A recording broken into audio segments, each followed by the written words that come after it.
think a lot of people catch up on them. Oh, here we go. I think we're going live. Someone has to tell me that. It looks like we're good. Oh, we are. Yes, we are. Okay. So hello everybody. It looks like we're good. Yay! Oh, we are. Yeah. There we go. I hear us playing twice. Isn't that weird?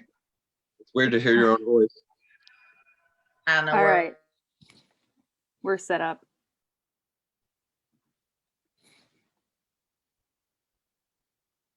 Courtney, you just froze. Yeah. Showing up There we twice go. for you, and welcome to Seaside Shadows. Is there a delay? There's a weird delay. Yeah. I'm giving it a minute to catch up. Okay, I think you're good. Did that sound all right? Yeah. Yeah. Sorry, everybody. Internet struggles. Retrograde is coming, so we're preparing for it to be even worse in about a week and a half. But hello and welcome to Mystical Mondays with Seaside Shadows. I am Courtney, and Laura and Andrew are here as well. And we're here to recap a really, really exciting week of Seaside Shadows segments and to answer your questions or comments about them. Just a couple things before we begin. However, first we want to say happy Memorial Day and thank you to everyone who has served. Of course, Memorial Day is in honor of those who lost their lives in service, many of which we are humbled and honored to be able to talk about on our tours and in our segments. And we are forever indebted to them and grateful to all those who have served. And hopefully today you got to take some time to think of those folks and to be grateful for them. And hopefully you enjoyed a great holiday weekend as well. The next thing I wanted to recap before we get started is that everything that is done in this video and in all Seaside Shadows videos is in fact copyrighted. Everything is unique and original research. All our investigations and findings are unique to us. So the facts and the paranormal part are unique to Seaside Shadows. We encourage you to like and share our posts and comment, and we want you to enjoy the heck out of them. But we do ask that you not reuse them or make our content seem like it's your content. So everything is copyrighted that you hear. We work really hard and hope you enjoy it. With that being said, I want to get started with recapping what was a phenomenal weekend of segments at Seaside Shadows for a big holiday weekend.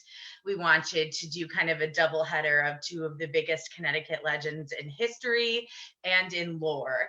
And we did another segment earlier in the week, and that was a follow-up on herbal healing. We started with lavender water last week, and this week we did rosemary water and talked about the uses of it and people like Napoleon that used it and the Greeks. And at the end of the segment, I'll show you guys that we have little bottles for sale from Seaside Shadows Magic of lavender water and rosemary water that we've been making live in the segments.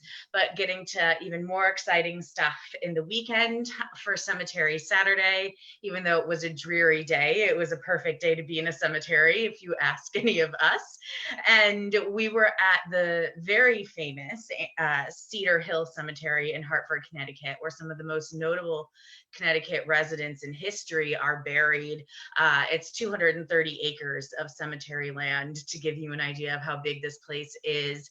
And one of the most notable people buried there is Samuel Colt of the Colt Firearms and Manufacturing, an inventor, an entrepreneur, and a very resilient gentleman that Andrew got to really recap good parts of his life, full of history and mystery, but not even all of it. But he will probably fill in some stuff that he is dying to tell you about him tonight that he felt he didn't get to, but it was an amazing segment and it was inspirational. And if you did not get a chance and tonight's recap isn't enough, I highly encourage you go back and watch the segment on Samuel Colt, and you'll feel inspired to follow your dreams and overcome anything that may be in your way. And Sunday, we also did a fantastic segment. Laura, who had some firsthand research and unique information relating to one of the most famous local legends in all of Connecticut.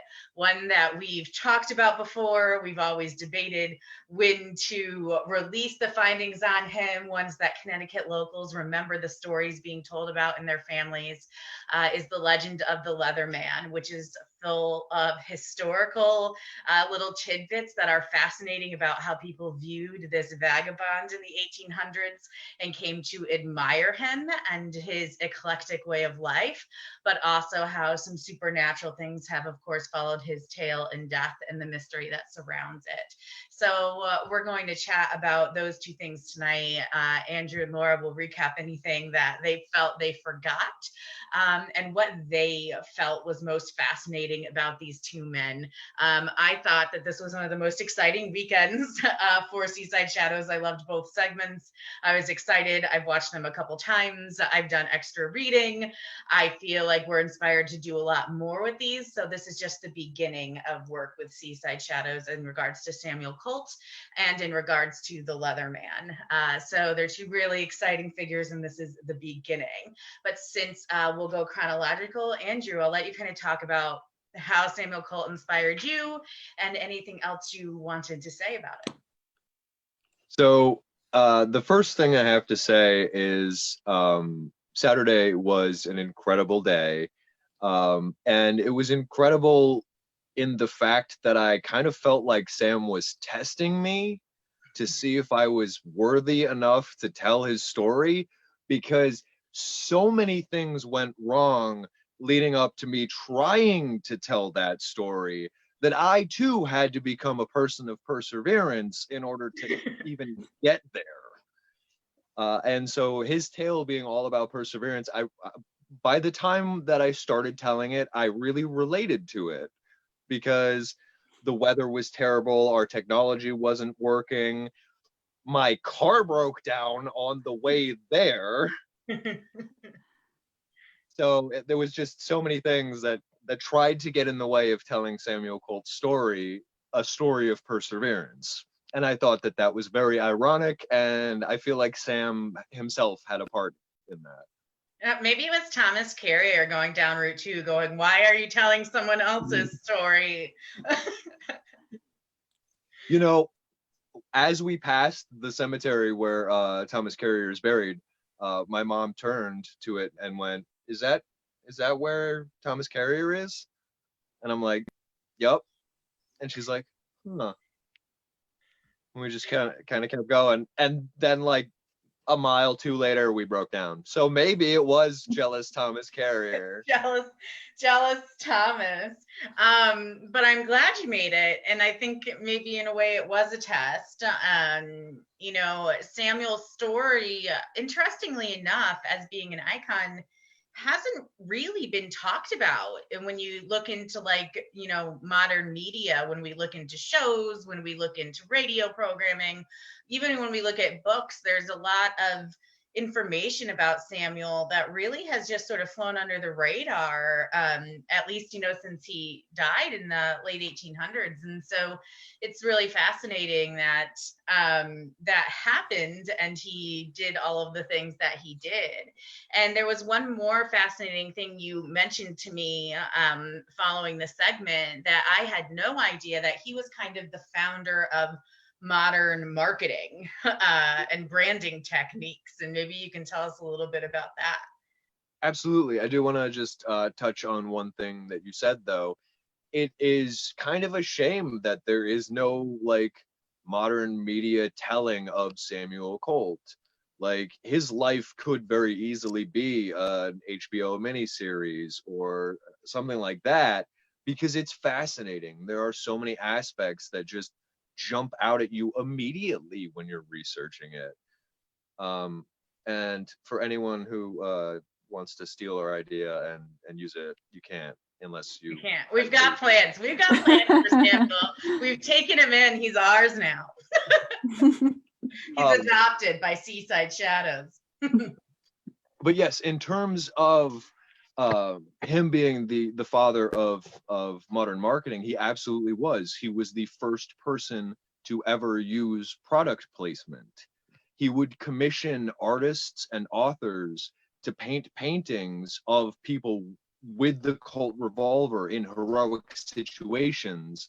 And so people would buy these pieces of art and talk about them, not even realizing that he was the one commissioning them.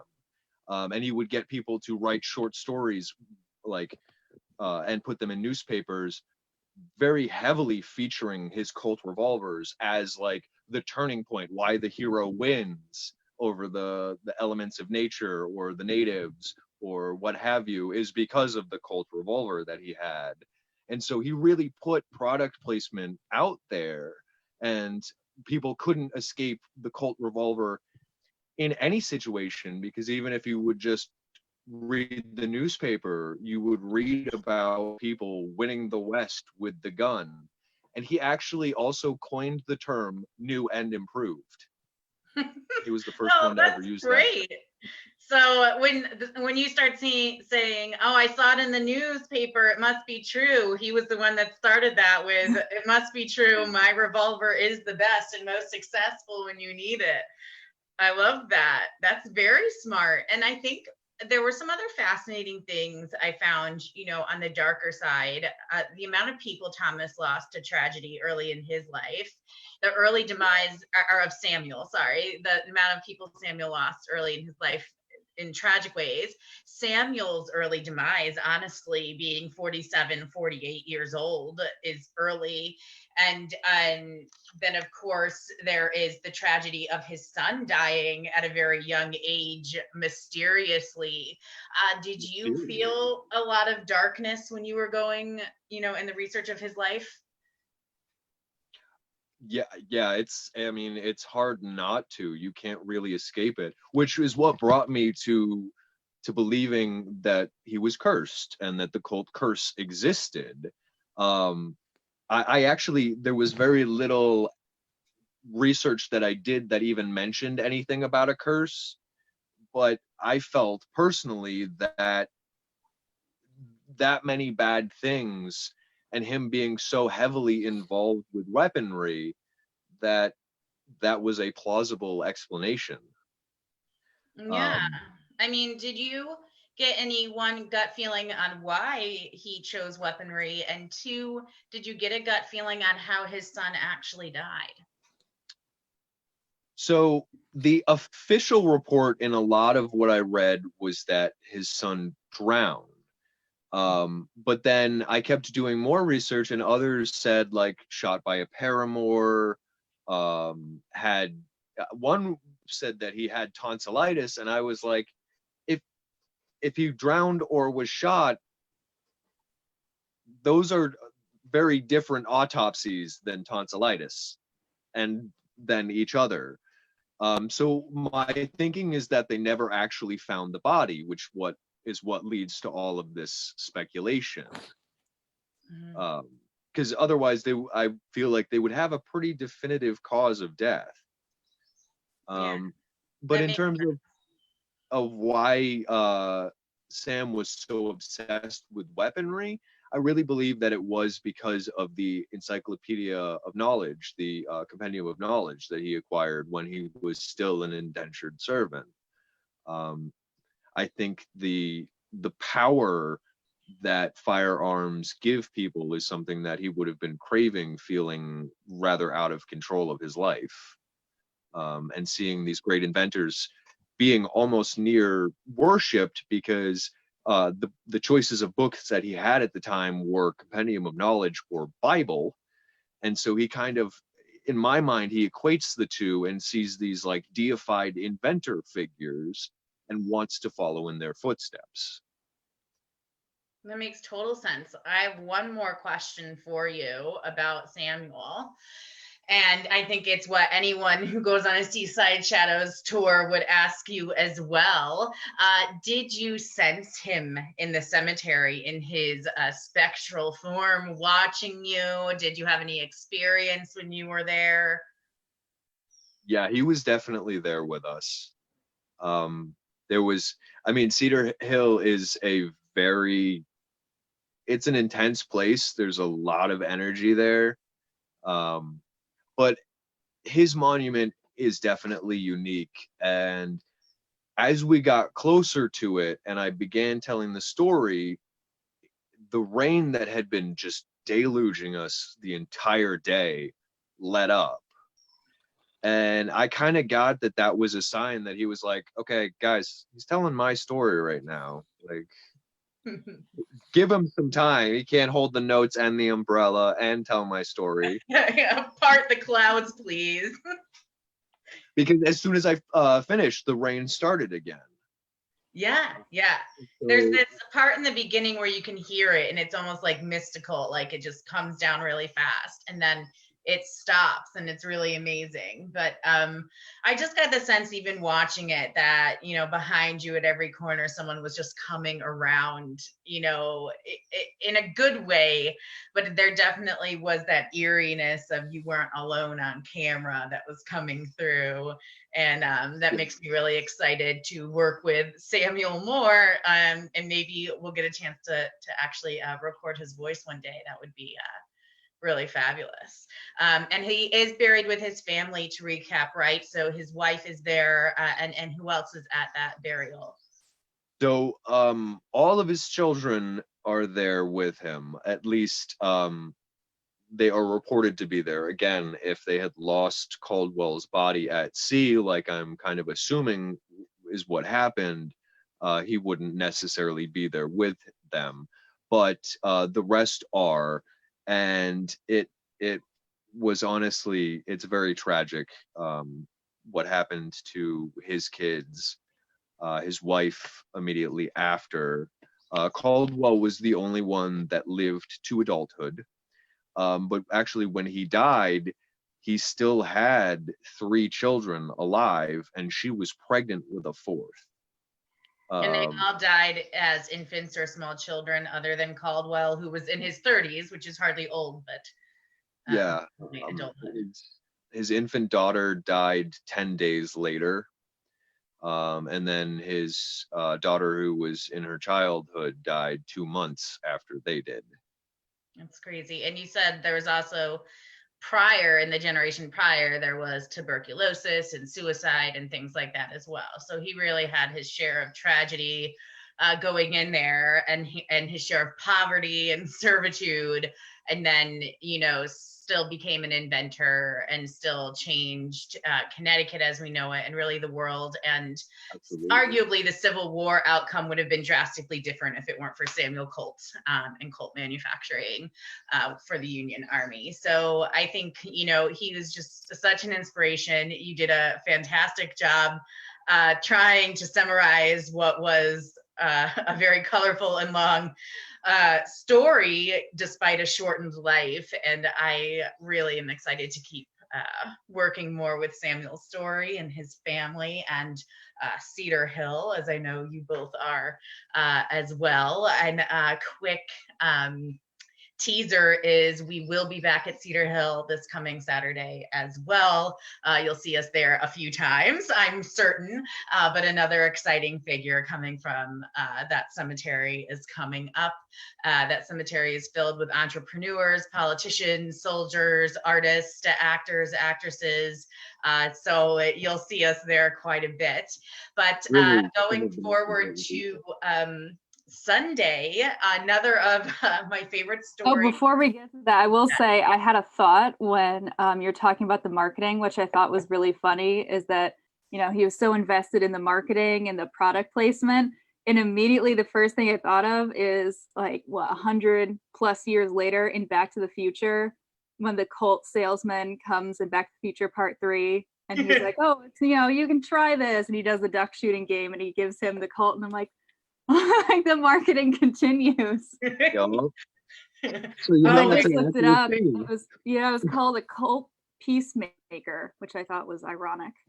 And now I'm going to show myself as a terrible Supernatural fan. But isn't one of their big, maybe I'm wrong, but isn't one of their big guns that they're always like the family weapon for like the 2 brothers that are hunting monsters? Like, isn't it a Colt like that everyone wants, and everyone comes back from the supernatural world? So for the Colt, I'm pretty sure that's what it is. Anyway, he's finding his way in modern media. If no one's going to do a biography, he's going to make sure he still places his product. And he's like, fine, then I bet. The company still exists and runs to this day. So he's still here. He's going to keep product placing till we talk more about him. That's just the way that it is. And I can appreciate that. He's committed. Even in death, he's still committed to his creation and his work. But I mean, just an inspiration. And I think we can all learn from Samuel, no matter what your dream is or your inspiration is. And how life can seem to shut every door on your way. There's always a way to find the window and to get through and to pursue what you're dedicated to and why you're here, and to never give up. And I think just always look to Samuel's story if you're ever starting to question that. I think that we all could use that sometimes, and it really puts things in perspective as well as to what we go through sometimes. So really inspirational figure. And I think especially in a trying time in the world, these are the type of people that we want to look to help us in moving forward in our lives in the best version of ourselves that we can be. And so I'm glad that Samuel came to us at the time that he did with that. And for some reason, and you guys can comment in the messages, when I was watching Andrew, you give the segment, I felt like a younger Samuel Colt had the same stature as you or looked somewhat like you. I feel like I could just see that coming through, and that's maybe why you also got some approval, but I just got that kind of a vibe. He seemed to fill out a little when he got into his 40s, but still that kind of presence, I think you really exuded really well. And yeah, the compliment, I think. So moving forward to Sunday, another really, really exciting segment. If you grew up in Connecticut or New York, or really anywhere in New England, you may have heard of the Leatherman, who walked over 300 miles every 30 some odd days. He had an extensive route along the Connecticut shoreline and Route 9 up into Peekskill, New York. And he would do this route for over 30 years on foot, building himself caves and shelters at varying towns along this route that he would reside in as he continued to cycle through this. He communicated almost little to none verbally, but was believed to be French. He was celebrated in communities and anticipated to come, but really we are baffled by so many things. His purpose with what he did, why he selected the route he did. Did he have an end goal? Where did he come from? Who was he? So we know a lot about what he was doing and where he was going, but the who and the why and the how remains a mystery over 150 years later from his first arrival in Connecticut. And Laura had this really fascinating background, having met with some of the original researchers who dug up his first coffin and burial site where he was marked, that first burial site, and found just coffin nails in a coffin and no body. And Laura got to communicate with the person who helped make that discovery and study those findings, and some of the original documents from Connecticut newspapers celebrating the Leatherman's arrival. So she got to kind of really work with that, which I thought she did a fantastic job showing us these primary sources, showing the importance of Leatherman, and conveying how haunting he still is, even in death, to the point that some people believe he's not only protecting his identity to this day as a ghost, but a treasure, some have insisted he must have had as well. So really fascinating figure. And I want to turn it over to Laura to tell us, after all her research, what her gut instinct is about who the Leatherman is, where he came from, and does he have treasure? Yeah, so I think the first thing I should say is I don't believe he had treasure. I don't think that this man who was living off of scraps of food was secretly wealthy. I think he would have, I mean, He did have some money, but it was usually given to him by the people that he would meet along the way. As I said before, people would give him money and gifts and food. And then he had the cute thing of when children would leave him pennies on the fence posts, he would take them and then give back shinier pennies to the children, which I thought was very sweet.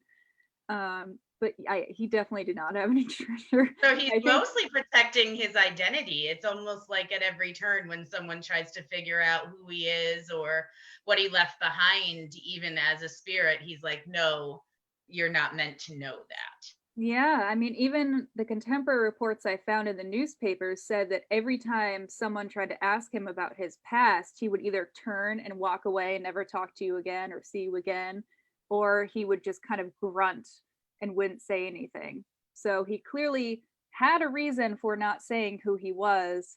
I didn't get the impression it was something like he was a criminal or he was hiding something sinister. I think maybe he just wanted to start a new life. Maybe he had a disability, which is why he couldn't speak that well. We know that he was mentally sane. The doctors did check him out at the hospital and they said he was fine. So I know Courtney, I talked to Courtney about the reference of a character, an Outlander called Hugh Monroe, who struck me as very similar to the Leatherman in that he was a wanderer who would go to different places and beg, but he would never go for a job or go for money. And he himself was silent because he had his tongue cut out. But he was equally sweet and nice and humble. And it struck me that there's this interesting trope of, the sweet kind of tramp. And similarly, Hugh Monroe in Outlander, if you're a fan like me or you've read the books, you'll remember that he had a free pass to go to any town he wanted. He was the only one that would not get arrested for begging or traveling. And the same went for the Leatherman. The tramp law was suspended for him. And he was allowed to go from town to town, even though no one else was. So a lot of interesting parallels between those two gentlemen. And the fact that, everyone, you think they want to make him into a villain. Like everyone in the beginning was kind of like, oh, this sketchy guy wearing all leather. But the fact that this community almost adopted him in a way and they took care of him as one of their own. And every time he'd come by, the businesses would shut down, the schools would shut down, and people would come running out to see the Leatherman. And even though he didn't really have much to say, unless it was maybe a word or two in French or English or a grunt or something, he was still this friendly guy. And, he obviously didn't like company too much, but he liked his community.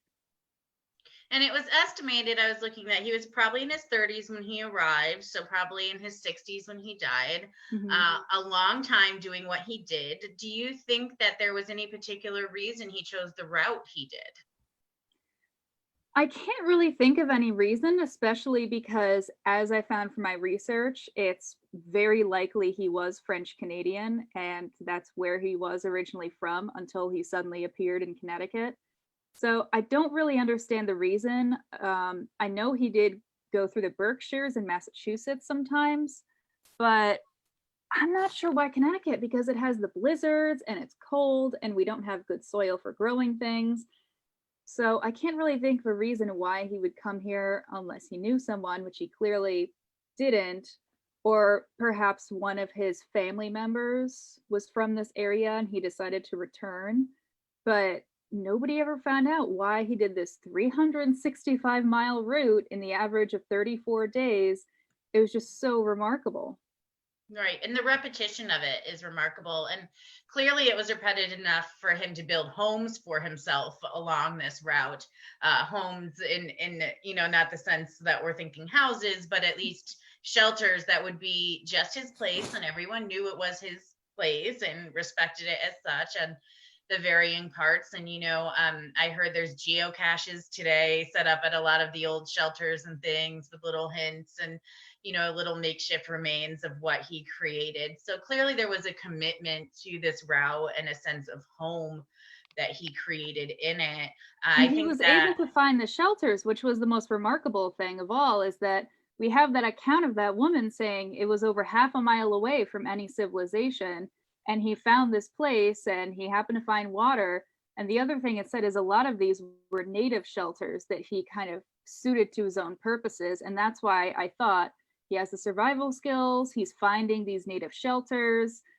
There are the Métis in Canada who are the descendants of the French Canadian colonists and Indigenous people. Is it possible that he was Métis and that's why he was able to survive for so long and find these shelters? Right. He clearly is more knowledgeable than people would give someone who's not communicative any credit for.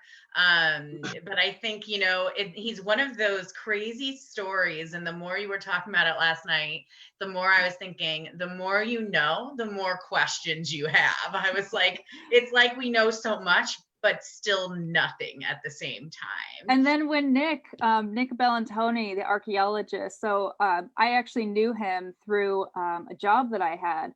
And he was a really amazing guy. And he had done the Leatherman dig in 2011. And the fact that even in death, Leatherman does not want you to know who he is, because Nick was like, I'm going to do the DNA testing because for those of you who don't know, Nick Bellantoni actually was a very famous archaeologist. He actually worked on the supposed Hitler skull in Russia to try to do the DNA test on that. So he knew his stuff. He was ready to test Leatherman, and then he digs him up and nothing. It's just a couple of nails. And similarly to Samuel Colt, he's a legend in Connecticut, right? And he was a legend for so long, but modern media in so many ways has sort of forgotten the Leatherman and the mystery that surrounds him. We of course have, a few little things, the most popular that I could find was that Pearl Jam was really intrigued by his story and wrote a song called The Leatherman about the legend. It's a good song, but I'm partial. I really like Eddie Vedder. But other than that, the few people who happen to be famous and find his story and incorporate it into their art, he really hasn't been talked about and explored in a lot of ways, and maybe a little bit of that was his doing, because in the years following his passing, when people tried to get answers, they did have more spooky encounters then than even people have now trying to get answers. And you can't help but think that maybe if he was able to keep secret for 30 years in his wanderings who he was and where he came from, he absolutely would not suddenly in death be an open book about it. Mm-hmm. Yeah, and I think what's nice is, oh no, and the fact that we have these ghost stories that he still wants to keep his identity a secret, and he's not too fond of people invading his space. But at the same time, I did read some very sweet accounts that the new tradition when people go to Sparta Cemetery, so Leatherman, despite the fact there's no remains, still has a grave site, and it's the nails from those coffin and some soil from where the body would have been, and they were reburied. He does not have an actual gravestone. It's actually a boulder, which I think is much more fitting for him. And the plaque simply says the Leatherman, but people, when they go to the cemetery, the tradition is you're supposed to leave him a penny. Which was his thing, which is so much more which I think is so sweet, and I think it's very respectful as well, is that even 100+ years after his death, people still have that level of reverence and respect for this strange man. Yeah. And if someone was going to do, by the way, a Wikipedia search or a Google search, one of the first things they're going to find is this name Jules Bourglet that was on the first grave, and this whole story. Can you recap why that happened and how it happened so seriously that his first grave marker had this name etched on it over the words Leatherman? I think the problem was that this story actually came about before his death. It just seemed to be enhanced after his death, but it came from one of those crazy Victorians who decided to write a story in a newspaper saying that he was a scorned lover from this French family that was famous for their leatherworking, and created this really fanciful romantic tale, which is very Victorian. And they said he's Jules Bourglet, and that's who he is. And what's funny is that because it was contemporary, everyone was roasting him in the articles that came afterwards saying that's BS. Everyone knows that it's just the Leatherman. Like, it's not at all true. And it was funny that you still had people defending him in life, but then in death, it kind of took on a new turn. And, you know, all over the United States, they started reporting this story. And what I find really funny is that, you know, I was able to dig through the BS and I could figure out, no, this is not at all true. Connecticut Historical Society hasn't caught up yet, because I was looking at their collections, and first of all, they stated that one of his gloves was made by that leather worker he was friends with, and we know that's not at all true. He would never accept something like that because he would always insist on making his own clothing. And second of all, they said that it was the Leatherman, aka Jules Bourglet, and I'm like, no, not you, Connecticut Historical Society. They referenced, and I saw this in multiple locations, you know, the book Legendary Connecticut that we use a lot was pretty good about owning that there's a variety of possibilities, which I, you know, kudos to that book from the 70s. But what a lot of folks who are, I guess, basing a lot of this Jules Bourglet off of, other than his original burial, which I guess some would say, you know, is an important thing to mark, other than you mentioned that his original burial was no stone whatsoever. This stone came much later. Is a Bible that was found on his person after his passing. You know, was there a Bible? Did it have that name in it? Why do they reference this French Bible as somehow supporting the Bourglet story? Yeah, because I had read numerous sources, but I couldn't really find a solid source as to whether that was found or not. But it did say it was a French Bible, a French prayer book, something along that lines. And they did mention in an article that I read that his shoes were in the style of northern France. But the fact that he had all these survival skills, there's no way that he was a fancy boy from France. I'm sorry, but a fancy boy from France doesn't just come over and just start camping out in the woods. I don't think that's possible. And just appear. And just appear out of nowhere wearing a leather suit. You know, like no fanfare, no, you know, is there any recording of his first arrival, or did he just start showing up on this route? The only time I could find a reference on that was the year 1856, and then it doesn't even have a month, it doesn't have a day, it just says, in this year, the Leatherman appeared one day walking down this route, and people started to notice that it was the same exact route over and over. So interesting. And So and you know, and then a part of me says when you look at someone like that, and I think it's the tendency too with vagabonds of all kinds, was there a mental illness? Was there some sort of physical thing? Did his family push him out? But then, like you said, the studies show that there was no mental illness that they could detect, besides not speaking, which appeared to be something he selected. Or was it disability? Because what was strange is that he could speak. And in fact, I did find a report that at one point he spoke a full sentence and it didn't sound like there was a problem. So it's very bizarre. And the only thing I could think of is that he did get the cancer on his lip. Was he having mouth issues before then? And that might have caused something? Perhaps, right? But, you know, as far as mental defect, you would have to support the doctor, right? He's able to find these shelters, acclimate to them so that they're survivable for all seasons for 30 years. Not getting frostbite at any point. Manufacture his own protective clothing, you know, maintain some societal representation of who he is. So there is this intellect aspect there that maybe he's even smarter than the average bear, right? You know, that he figured out something that we haven't, that this standard of living is, you know, what some people want, but he found his life and his purpose in the woods with anonymity, which is something that can be respected, right? You know, he didn't hurt anybody. A lot of people think Leatherman, they immediately go to, you know, Leatherface and this whole thing, but he was not a murderer. He was not a criminal. He was not taking things from any place that he journeyed.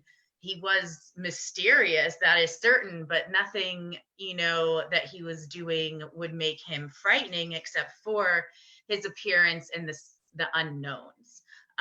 which is really, really intriguing. And we definitely have talked a bit about doing an extended investigation in segments. It would take us some time. Anyone watching, it would take some time.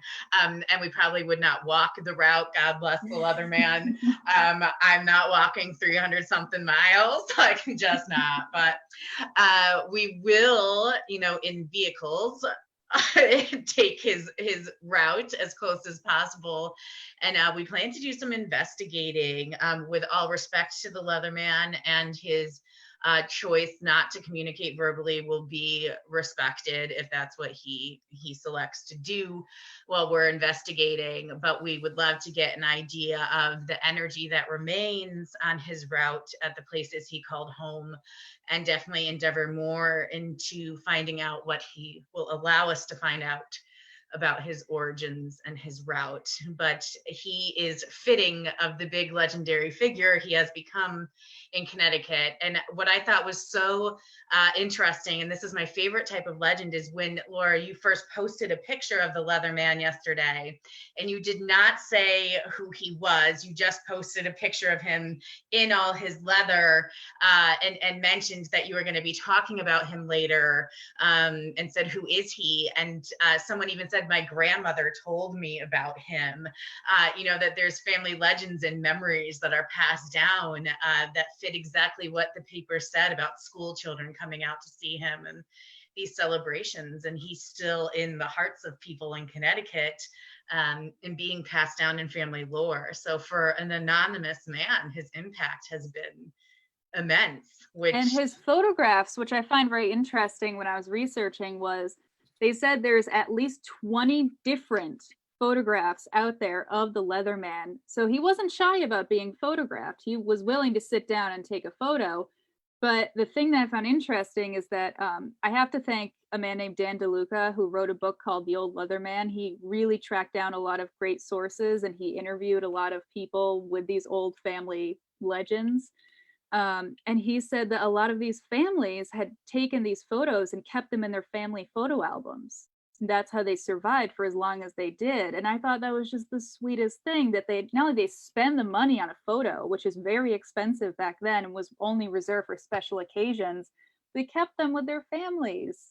So they see him as family, and now he's being told in family tales. And I think for a man with no identity, that's quite the identity to leave behind. We're also, in a way, an inspiration, in a different way than Samuel, but an inspiration that it's who you are, not, where you come from or what you do. It's who you are that lives on in the hearts of people and in your community. And I think that that's an amazing lesson that we can learn from the Leatherman. Yeah, I like sure. the juxtaposition of we know so much about Sam Colt and we know so little about the Leatherman. Yes, yes, but they and one of the things too that I was really proud about this weekend, and I think you guys likely feel the same way, is that here in Connecticut there's not as much of a sense of local pride in our history and in our roots and where we are. There's a lot of and this probably goes the same for everywhere, the grass is greener type mentality. What do we have? Just high taxes and this and that. And there's not this sense of where we come from all the time that makes us excited. So bringing out these people that help not just us as individuals find inspiration, but Connecticut find its roots and its pride again. And this is what Connecticut is. It's entrepreneurs, it's resiliency, it's legends of these mysterious men who impacted the community. It's all of these things come out, and the Leatherman and Samuel Colt really bring out those roots and those things that have gotten forgotten, but they are immersed in why we're here and why we call this home, or why we like to visit here. If you like to come, and visit family in New England, why there's a sense of home and a sense of greatness in Connecticut. There are these people and these legends, and it does have a sense of uniqueness to it. And so that was a really big deal for us at Seaside Shadows to be able to show that. that pride in our little state and our unique roots and the people that were here. So I was really glad about that this weekend as well. And I think you guys did a fabulous job with showing that uniqueness as well. In every corner of the state, we've addressed, and that's been fun too. And I don't know what you guys think, but we've been rooted in Mystic for years, and that will always be our home base. There are VIPs. That's where our tours are. And I say this because I know the spirits are standing over my shoulder going, excuse me. Still our VIPs always, our sea captains and merchants and lovely families of the shoreline. But I've really enjoyed getting to, starting to get to know some of the residents from the other parts of Connecticut and researching their background. What do you guys think? Absolutely. It's been amazing to be able to research because you hear things like about the tale of Leatherman, about like Lake Poketipog, to reference a couple videos ago. You hear things and you're told like years and years ago as a child all these tales, and then you know them, but they kind of get forgotten back in childhood, and then being able to research these and get it to relive them kind of, that's amazing. But then also to be able to find out about people like Thomas Carrier, who's just a couple miles down the road from me and was this amazing, interesting person.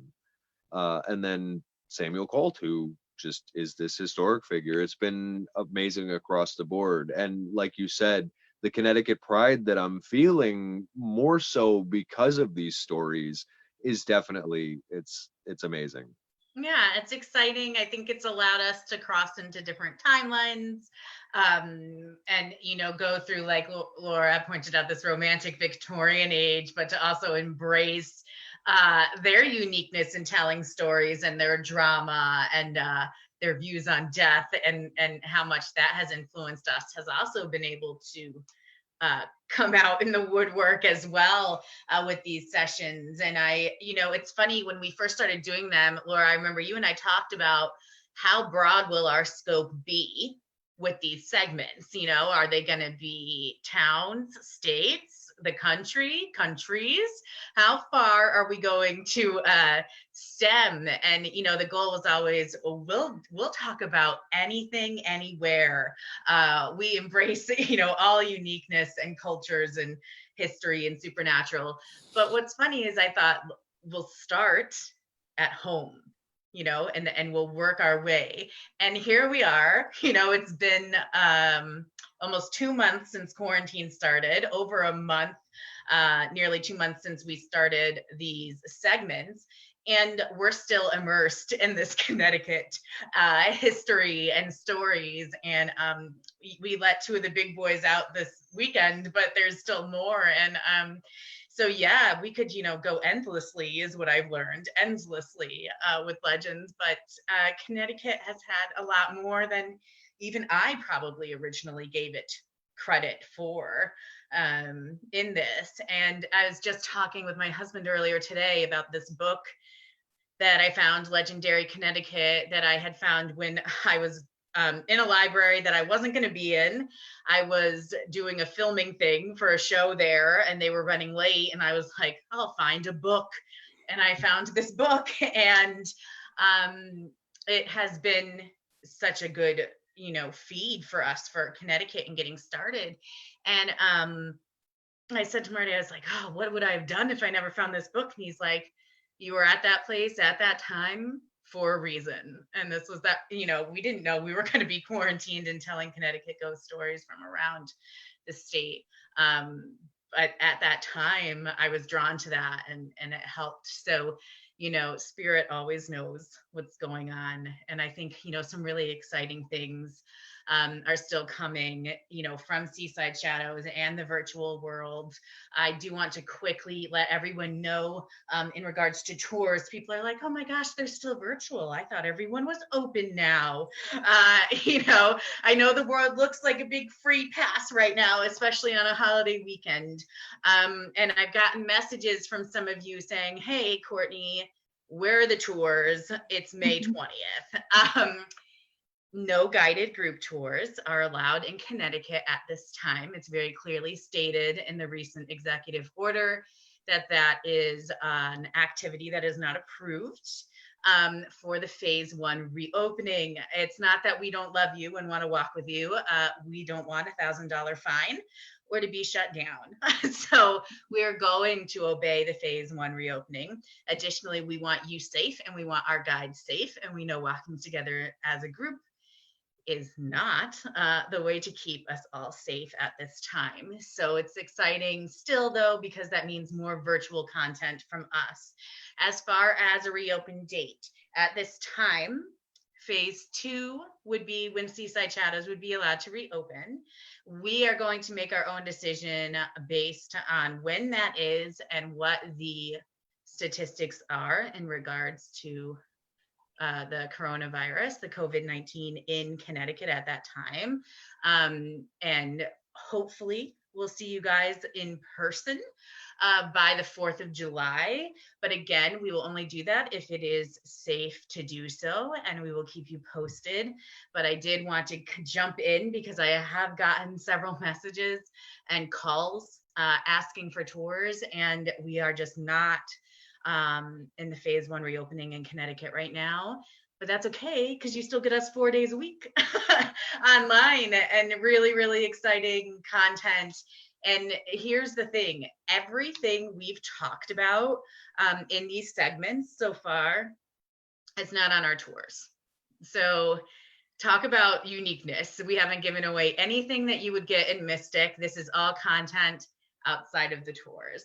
So that's really exciting and extra and bonus. And we're really happy about that. And if you want even more extra content, we do have a Patreon you can subscribe to and get some content there. And before I turn it over to you guys to recap, I did mention one more thing. So I did Rosemary Water on Wednesday. Rosemary Water promotes all kinds of healing, but it also is helpful in preventing nightmares and that sort of thing, as well as muscle aches. And then we also have lavender water, which is an anti-inflammatory and an antidepressant in a lot of ways. It can help calm you down when you're incredibly anxious. And so we have these two little samples here, rosemary water and lavender water, that we're creating an online store. We're working as fast as we can. And those two items will be on there, as well as the Egyptian healing brew and our books. And those will be available hopefully within a week or so. You'll start to see those, and the black salt that we made will be too. If you want to know all of the background to lavender and rosemary and salts and all the gods and goddesses and why people chose these herbs and their look and appearance, definitely catch up on the Witchy Wednesdays. We recap why the herbs are special, who picked them, what their goals were, and that sort of thing.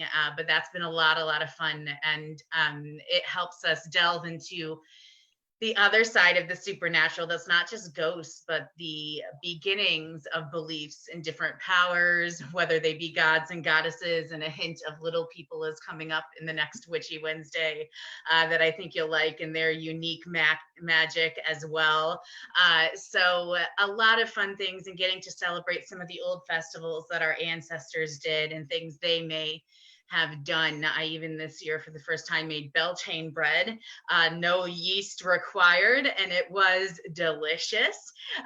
So take some of this time to definitely channel your ancestors on Witchy Wednesdays and see what we have going on with that. And if you need any magic for your own home, we'll definitely do our best to get it in the store. But I'll let Laura and Andrew sort of, say goodbye for Samuel and Leatherman, and then I'll say my good nights as well. And make sure you send questions to us anytime, and we'll include them in the very next Mystical Monday after we get your questions. So I'll just comment about Leatherman and Samuel Colt, and I'll say I think these were two really great men to talk about this weekend. I think that they really embody the spirit of Connecticut. I feel like, while we don't have a lot of pride in Connecticut, we've always had this idea that we're resilient and we pull ourselves up by our bootstraps and we're kind of these tough New Englanders. And I really liked the fact that we had these two very tough, famous Connecticut residents that kind of embodied that spirit. Yeah. I will echo that statement and say that, especially now during these times, it's important to stay perseverant. It's important to continue to walk on regardless of what life throws at you. And these were two amazing figures that embodied that entirely. So as you go about your week, please watch our videos, but also remember, be perseverant and walk on, just like Colt or the Leatherman would want you to. Literally walk on, maybe. Literally. Even if it seems like you're going in a loop, you still have purpose, right? So I think that that's very true, that there's strength in independence. There's strength in who you are. It's not all about your name or what you do. There's strength in you, even when it seems like you're in your darkest part of life. And Samuel Colt and the Leatherman show us that, and that we are all capable of greatness, no matter where we come from or what's gone on. And I am so grateful that we got to share their stories. Laura and Andrew did a fantastic job being ambassadors of their stories to the world. And I am inspired not just by them, but to continue to work with those stories. And don't be surprised if you see Seaside Shadows follow up sooner rather than later on the Leatherman route or on the Samuel Colt trails, trying to find out what's going on and what they want to say to us. And I'm really excited for that. And again, to recap, you have Mystical Mondays with us every week at 7:30. Witchy Wednesdays are at 5:30 every Wednesday, as it says in the title. Cemetery Saturdays are generally at 4 p.m. When we do ones at Cedar Hill, we're not sure if their hours are changing right now. We will always let you know if we're going to post it early or late, based on where we will be in the regulations. But Cemetery Saturdays traditionally are around 4 p.m. and Spooky Story Sundays at 8 p.m. So please continue to tune in. And one of the biggest things, if you can't tip during the segments, we understand. But if you can like and share and tell people, hey, Seaside Shadows does these cool ghost stories and they've got great history, and share it on your pages, whether it's Instagram, Facebook, Twitter, YouTube. We need YouTube followers. We're figuring that all out too. Share it and let people know that you have some cool content that they might like. And that helps us out a lot as well. But I want to thank everyone for tuning in, whether you're watching live or you're watching later, and happy Mystical Monday. And we will be chatting with you again soon. Bye, everyone. Bye.